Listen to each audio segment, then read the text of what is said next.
Before we jump into today's video, I want to let you know that I've started a new YouTube channel. Extreme Thrills copyright free is all for you. Feel free to use any of the content on that channel in your own videos. Just simply provide credit in the video description. Well, the coaster summer season has officially come to an end, which is super depressing.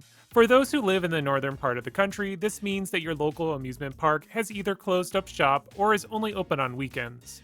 Thankfully, Kennywood, my home park, will be open on weekends through the month of October, so I still have some opportunity to ride some roller coasters without traveling down south.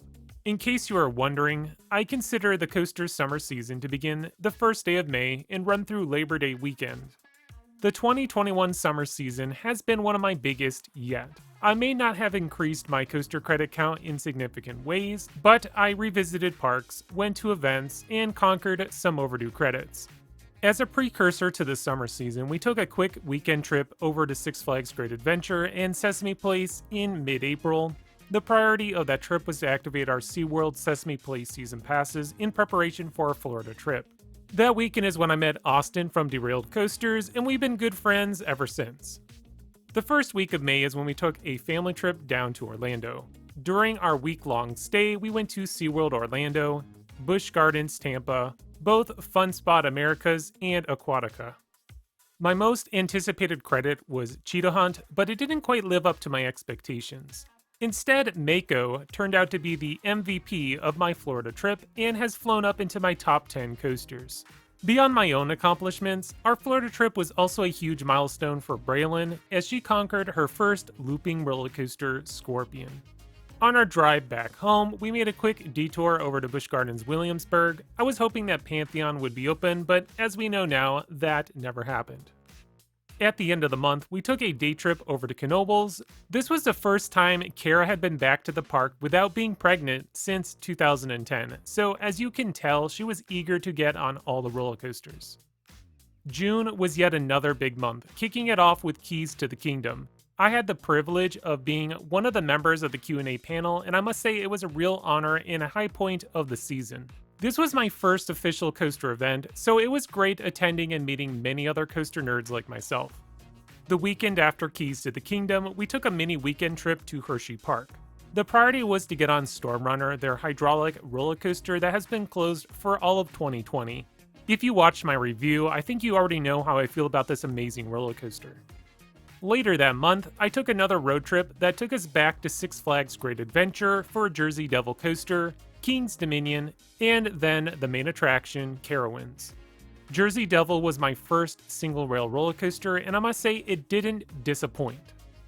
At King's Dominion, I was able to score my first ride on Twisted Timbers, an underrated RMC that delivers gobs of ejector airtime.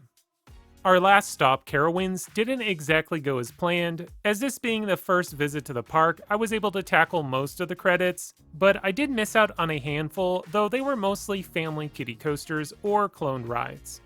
Braylon got sick during this trip, which did put a little damper on our vacation. Kara and the kids spent half of their time in the hotel instead of at the park, so Kara did miss out on a couple notable credits like Intimidator and Afterburn. As a fan of Fury 325, we'll be making another trip to this park soon, and hopefully this time around, it will be smoother sailing. July was a slow month for coasters. We didn't take any trips mostly due to other obligations at home. We did take weekly, if not multiple trips a week, to our home park, Kennywood. When you have the dining plan, it's really easy to just swing by, grab dinner for a short stay in the evening.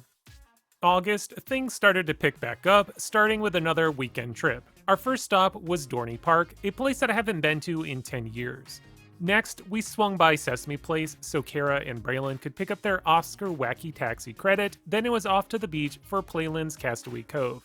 The biggest hitter here, of course, is Gale Force, a multi-launching shuttle coaster by S&S. This roller coaster took me by complete surprise. It's intense, forceful, and loaded with ejector airtime. Braylon hit another milestone this month, reaching 48 inches. Her first 48-inch height requirement coaster was no other than Phantom's Revenge, which is her new favorite roller coaster. Our final trip of the summer season was to Cedar Point. I've always wanted to stay on property, so we rented one of those small cabins located right along the lake.